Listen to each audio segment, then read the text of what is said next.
morning all. This is Dr. T. Khalandar Basha, working as Associate Professor in the Department of ECE, Institute of Aeronautical Engineering, Dundigal, Hyderabad. Today, I am going to discuss the control transfer or branch instructions of 8086 microprocessor. The slides are prepared by referring the textbook Advanced Microprocessors and Peripherals by K.M. Burchandi and IARE, Tata McGraw publication. The control transfer instructions transfers the flow of execution of the program to a new address specified in the instruction either directly or indirectly.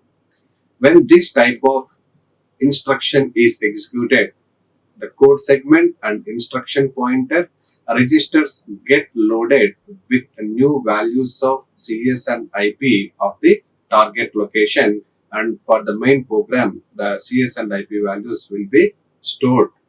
If it is a call instruction, it will be stored on the top of the stack. There are two types of instructions under branch or control transfer instructions. One is unconditional control transfer or branch instruction. The second one is conditional control transfer or branch instructions. In unconditional control transfer instructions, the execution control transferred to the specified location independent of any status or condition. Without checking any condition, the control will be transferred in this case. The CS and IP registers are modified to the new CS and IP of the target location.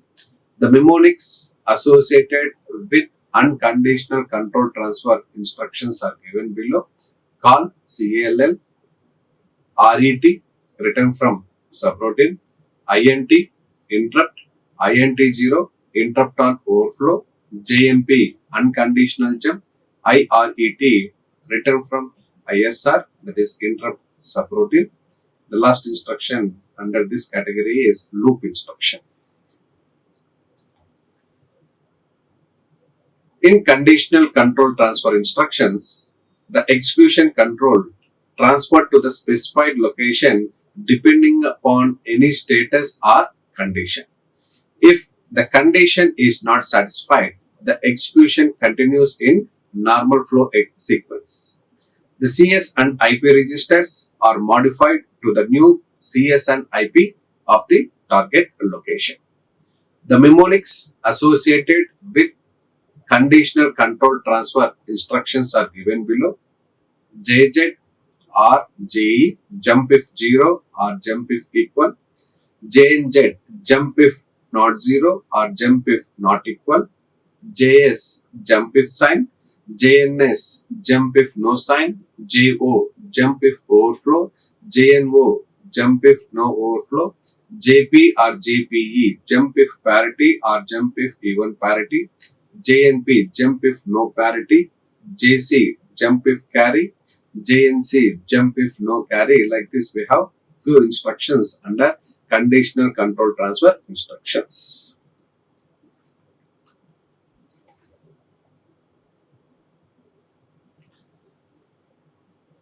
Call, which is unconditional call. The call instruction is used to call a subroutine, or also we can call as a procedure from a main program. Subroutine or procedure is nothing but a program where a function refers in C language. The same thing will be inferred in 8086 processor as subroutine or procedure. So this is the main program and this is a subroutine. Whenever we are executing a call instruction, the control will be transferred from the main program to subroutine. After executing all the instruction in the subroutine, then the control will be transferred to the next instruction followed by call. So when the control is transferring from the main program to a subroutine, the CS and IP values of the next instruction to be executed are stored on the top of the stack, and the CS and IP values of the subroutine will be loaded into the respective registers where the subroutine is resides. So the address of the subroutine may be specified directly or indirectly. On execution of this instruction, the CS and IP of the next instruction followed by call instruction are moved onto the top of the stack, and the CS and IP values are loaded with the address of the subroutine. The syntax of the instruction is call, a subroutine name. There are two types of procedures or subroutines depending upon the availability in same segment or another segment.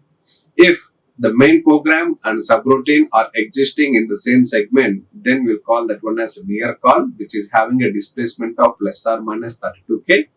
If one program is reside in the one segment and subroutine is reside in the another segment, then it is called as for call, where the subroutine is placed outside of the segment where the main program is existing.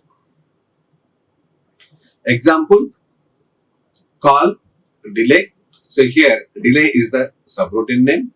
Call a transmit mode. So transmit mode is the name of the subroutine or procedure.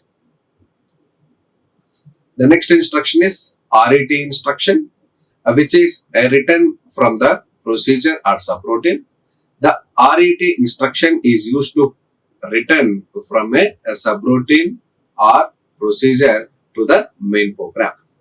At the end of the subroutine, so when we use a call instruction, the control is transferring from the main program to a subroutine.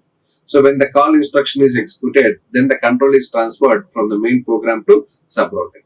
In the subroutine, the processor knows that the end of the subroutine by seeing the instruction RET. So when RET is encountered, it indicates the return from the return to the main program from subroutine. So when the call instruction is executed, the CS and IP values of the next instruction followed by call, these are placed onto the top of the stack. Then the subroutine which is having the CS and IP values will be loaded. After executing, when RET instruction is encountered, the control will be transferred from the subroutine to main program. So when the control is transferring, the top of the stack's contents again will be loaded into the CS and IP registers. So when RET instruction is executed, the top of the contents of the stack will be loaded into the CS and IP. When call instruction is executed, the CS and IP values of the next instruction will be loaded into the top of the stack. At the end of the procedure, the RET instruction must be executed. On execution of this instruction, the previous stored contents of CS and IP along with the flags are retrieved into the CS and IP from stack, and the execution of the main program continues further. The syntax of the instruction is RET.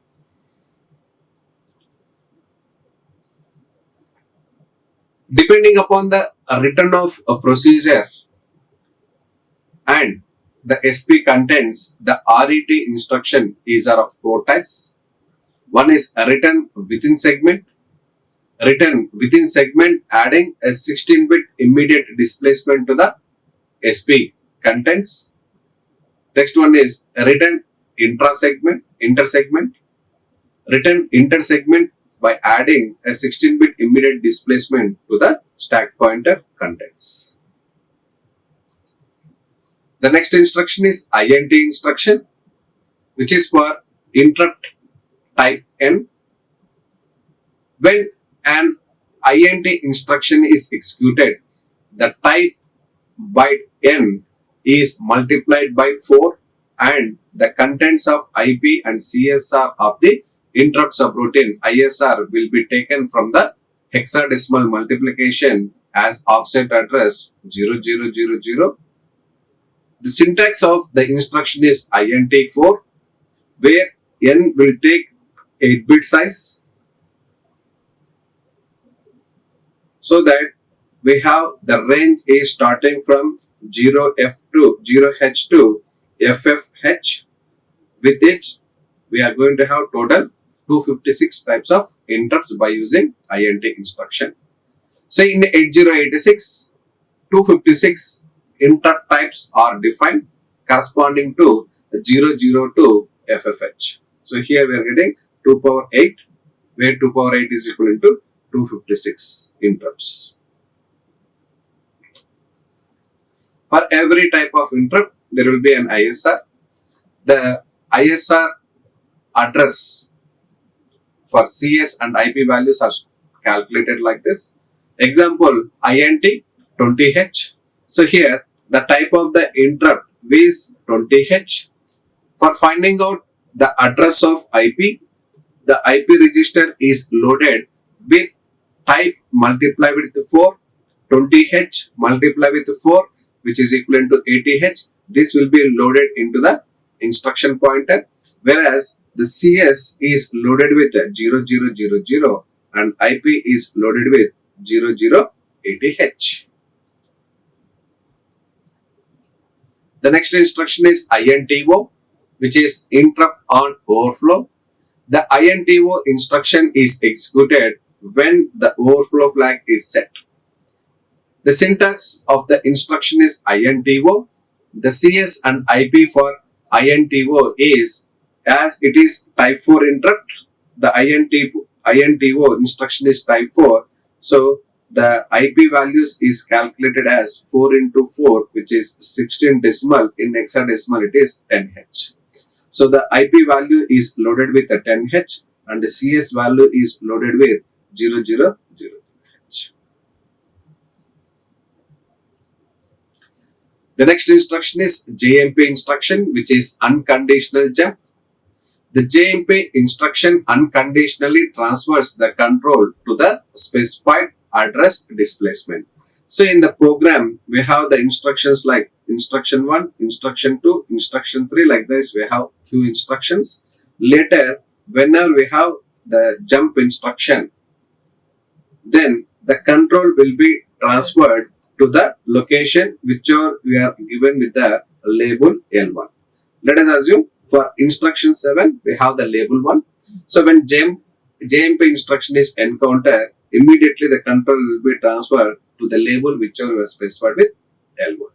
So at this point, we have the instruction 7, this will be executed. This JMP instruction can be go into the upward direction or downward direction. Let us consider later we have one more jump instruction with the label L2, where label L2 I am placing for IN3 instruction. So after executing IN7, that is instruction 7, instruction 8 will be executed. After that, jump instruction is there for L2. So now the control will be transferred to INT3 instruction. So the jump instruction will move the control either in the downward direction or in the upward direction. The syntax of this instruction is JMP label name. By executing this instruction, no flags will be affected. Example, jump JMP label 1. The next instruction is IARE, which is a return from interrupt subroutine. At the end of interrupt subroutine ISR, when the IARE instruction is executed, the values of CS and IP and flags are retrieved from the stack to continue the execution of the main program. The stack is modified accordingly. The syntax of the instruction is IARE. RET instruction is the last instruction for normal subroutine. IARET is the last instruction for interrupt subroutines. The next instruction is loop instruction, which is loop unconditionally. This instruction executes the part of the program from the label or address specified in the instruction up to the loop instruction. For each iteration, CX is decremented automatically. The syntax of the loop instruction is loop label 1. The execution proceeds in sequence after the loop is executed for CX number of times. The CX is, if the CX is initialized with a 00H, then the execution continues sequentially. That is from 00, next iteration 1, 2, like this, it will be continued until FFH. For the next iteration, the CX will become 0, then the loop will be terminated. So let us consider here we have few instructions using a loop instruction. The loop instruction will execute the instruction started from the label to loop instruction, that is from move AX comma operand 1 or BX comma AX and DX comma AX. So these instructions will be executed repeatedly depending upon the count which you have specified in CX register. So as in this example, the CX is equivalent to 5. So these 4 instructions will be executed 5 times. For every iteration, the CX will be decremented automatically. The next category is conditional control transfer instruction. The various conditional branch instructions are conditional control transfer instructions and their operations are listed in table 1. The various instructions on this category is JZ or JE, which stands for jump if 0 or jump if equal. The syntax of this one is JZ or JE with some label. Here, the control will be transferred to the address specified in the instruction depending upon the condition of the flag. Which flag we are checking here? It is 0 flag.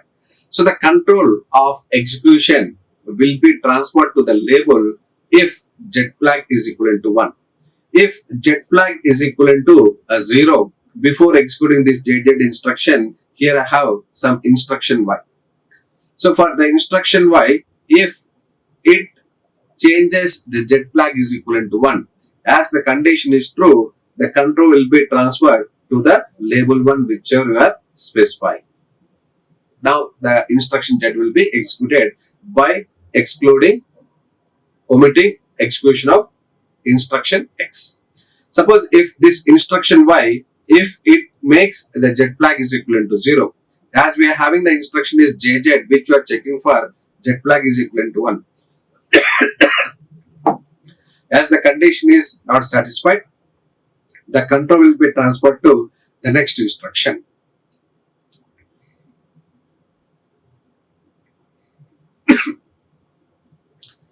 The next instruction is JNZ or JNE, which stands for jump if no 0 or jump if not equal.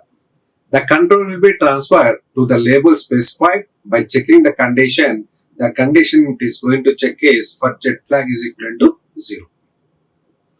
The next instruction is JS, jump if sign. The control of execution will be transferred to the label specified if the sign flag is equivalent to 1. JNS, the condition which it is going to check it is sign flag is equivalent to 0. Next one is J0, which is jump if 0. This instruction transfer the execution control to the address which is label specified in the instruction if overflow flag is equivalent to 1. Next, JNO. This JNO stands for jump if no overflow. The condition it is going to check is overflow flag is equivalent to 0. If overflow flag is equivalent to 0, the transfer of execution control will be transferred to the label specified in the instruction. The next one is JP or JPE, which stands for jump if parity or jump if even parity. The control of execution will be transferred to the label specified if the parity bit is equivalent to 1. Next one is JNP, which is jump if no 0, jump if no parity. The control will be transferred to the label specified if the parity bit is equivalent to 0 before executing the JNP instruction. The next instruction is JB or JNA or JC, jump if below or jump if not above or jump if carry. The control of execution transferred to the label specified if the carry flag is equivalent to 1. Next, JNB or JAE or JNC, which is jump if not below, jump if above or equal, jump if no carry. So in this case, the control will be transferred to the label specified if the carry flag is equivalent to 0. Next one is JBE or JNA. This is JNA. Jump if below or equal, or jump if not above. Here we are checking for two conditions. One is below will be checked with the carry flag, equal to will be checked with zero flag. So the control will be transferred to the label specified if the carry flag is equivalent to 1 or jet flag is equivalent to 1. The reverse of it, jump if no below or equal, or jump if above. The control will be transferred to the label specified if the carry flag is equivalent to 0 or zero flag is equivalent to 0.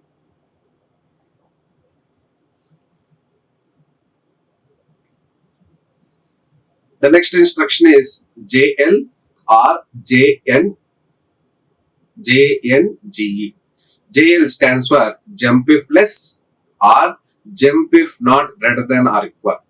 The control will be transferred to the label specified by checking the condition if neither sign flag is equivalent to 1 or overflow flag is equivalent to 1, then the control will be transferred to the label specified. JNL or JGE, jump if not less or jump if greater than or equivalent to. Here the control will be transferred to the label specified in the instruction by checking the condition either if neither sign flag is equivalent to 0 nor overflow flag is equivalent to 0. Next one is JLE or JNG. The control will be transferred to the label specified in the instruction if jet flag is equivalent to 1 or neither sign flag nor overflow flag is 1. The next one is JNLE or JG. Here the control will be transferred to the label specified if the jet flag is equivalent to 0 or either sign flag or overflow flag is equivalent to 1.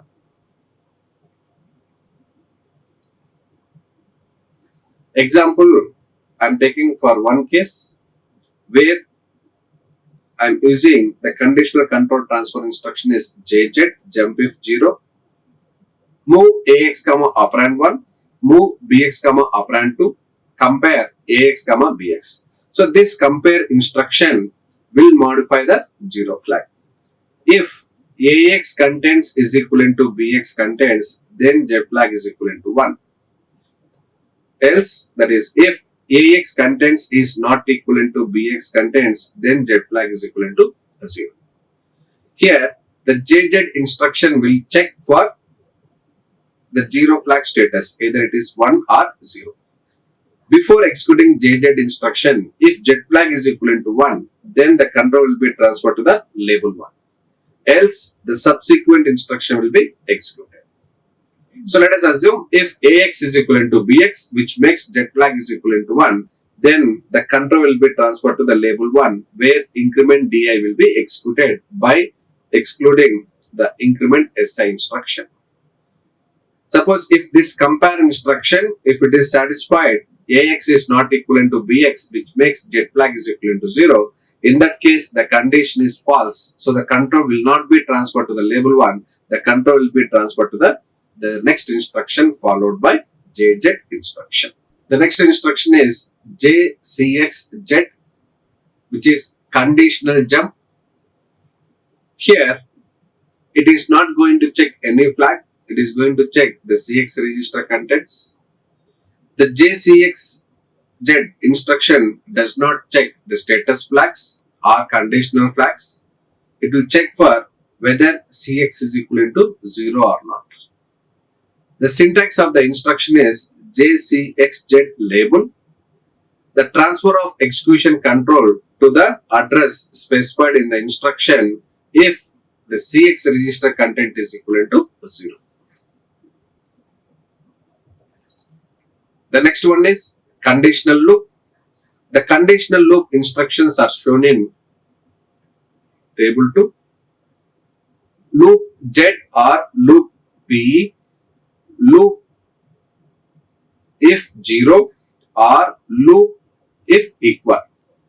Loop through a sequence of instruction from the label specified to the loop instruction while a jet flag is equivalent to 1 and the CX register is equivalent to 0.